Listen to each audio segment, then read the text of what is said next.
All right, good morning. Welcome to this week's edition of Monday Morning Human Intelligence.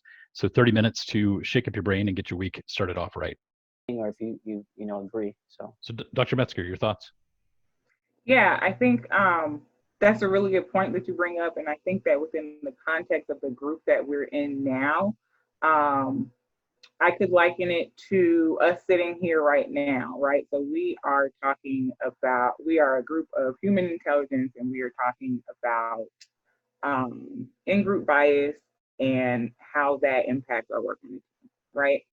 I think it is very easy for someone to come into this group and say, yes, I'm interested in human intelligence and I'm interested in group bias. My contribution to this will be talking about intelligence of all species, right? That person could sit at, and that person could be at the table and their contributions could be benefited.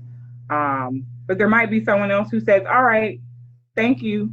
We're going to focus on humans for today and human intelligence, right? In the way that we work as humans. And that's not to say you're a bad person or you need to leave the group. However, what we're going to talk about is human intelligence, and we'll continue, right? So I think that what you are picking up on is some intolerance that happens once in groups are established.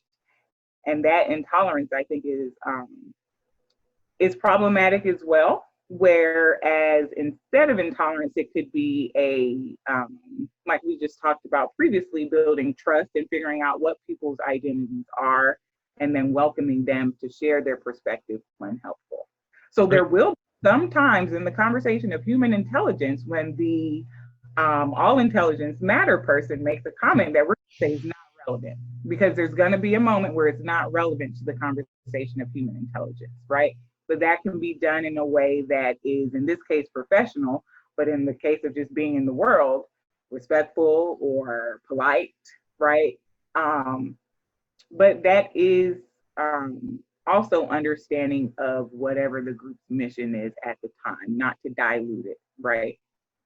But good point. Thank you very much. Trish, you have your